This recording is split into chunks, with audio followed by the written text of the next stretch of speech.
Air mata duka mengalir di wajah keluarga mengiringi prosesi pemakaman Raisa Haetapi. Pilu dan haru menyeruak begitu kental di TPU Tanah Kusir, tempat sang aktor senior dimakamkan pada Jumat 4 April 2025 kemarin. Sebelum tenang di pembaringan terakhir, Raisa Haetapi yang menghembuskan nafas terakhir pada 1 April 2025 disemayamkan di rumah duka RSPAD Gatot Subroto sembari menunggu kepulangan Surya Haetapi dari Amerika. Dan Jumat pagi kemarin, jenazah dibawa ke Masjid Istiqlal untuk disolatkan setelah sholat Jumat. Di masjid terbesar di Indonesia dengan lautan jamaah, jenazah Raisa Haetapi dilepas dengan penuh doa.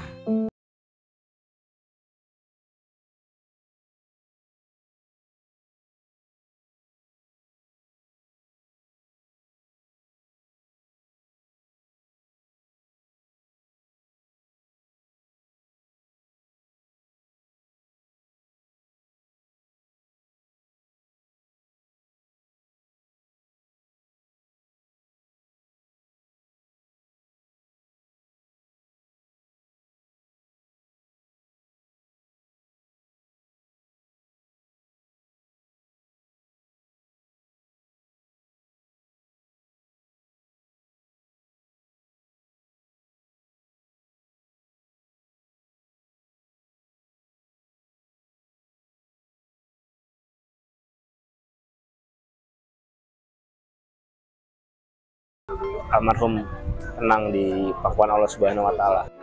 Setelah dilepas lewat sholat jenazah yang diikuti lautan jemaah di Masjid Istiqlal, iring-iringan jenazah tiba di TPU Tanah Kusir sekitar pukul 1:30 siang. Di pusara, seluruh keluarga ikut serta memberi penghormatan terakhir untuk almarhum. Ketiga anak Raisa Haetapi ikut turun ke liang lahat menyambut jenazah ayahanda tercinta. Saat lantunan azan dari salah satu putra almarhum bergema begitu getir, bersama itu pula makin pecah tangis seluruh keluarga, termasuk Dewiul yang setia di samping makam. 82, tadi kan juga diceritain sama Om Aris Wendy bahwa ayah beliau yang menjadi saksi ayah waktu mualaf di Istiqlal, dan tadi juga Om Aris Wendy juga menyolatkan untuk yang terakhir kalinya di tempat yang sama, yaitu Masjid Istiqlal. Alhamdulillah. Di satu sisi senang, tapi di satu sisi ya sedih karena kehilangan ayah. Ya, cuman kalau diambil positifnya tadi benar-benar kita full tim keluarga ada di sini, termasuk tadi ibu juga datang untuk memberi penghormatan terakhir kepada almarhum. Itu sudah lama juga kita nggak kumpul full tim, benar-benar full tim kayak tadi. Di sepanjang usia, Raisa Haetapi bukan hanya menjelma jadi legenda di dunia peran, ditasbihkan sebagai salah satu aktor besar di negeri ini, tapi juga menjadi ayah yang benar-benar menginspirasi. Bagi Surya Haetapi, sosok mendiang ayah adalah panutan. Raisa Haetapi bersama Dewiul tak pernah malu dan tunduk pada segala stigma ketika mereka punya anak tuli. Alih-alih mengurung diri, Surya Haetapi merasa bahwa adalah kedua orang tua yang terus mengobarkan semangatnya mengejar mimpi di dunia akademis. Wisuda Surya Haetapi saat meraih gelar S2 di Amerika sana disebutnya sebagai ekspresi kebanggaan terakhir dari Raisa Haetapi sebagai seorang ayah.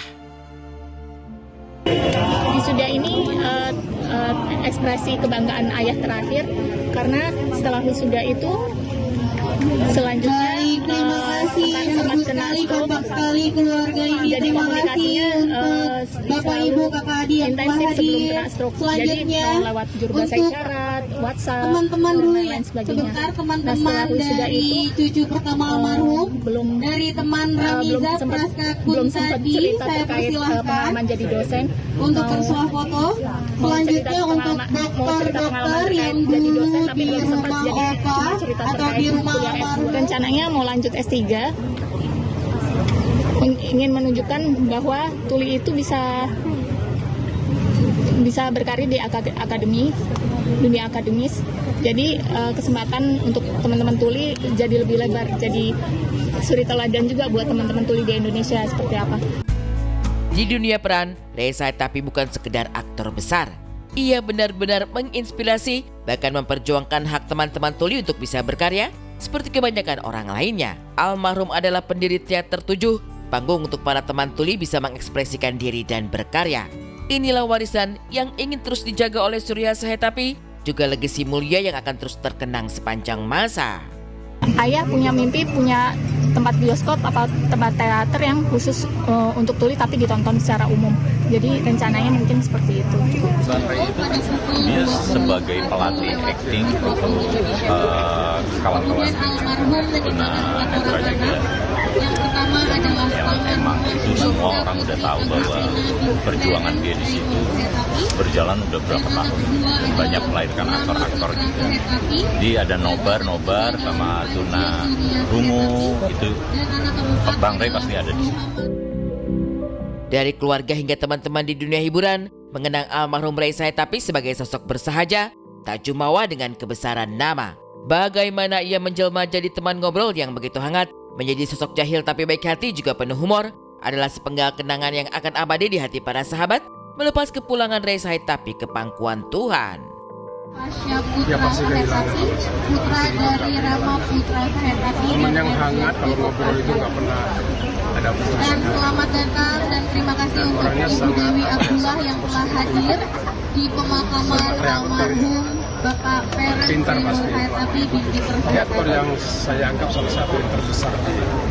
Ketua wanita dari Sulawesi. Iya itu adalah salah satu aktor terbaik Indonesia. Ya itu banget. Saya pernah main sama dia. Saya udah hafal, dia tambah-tambahin dialognya. Masih bingung.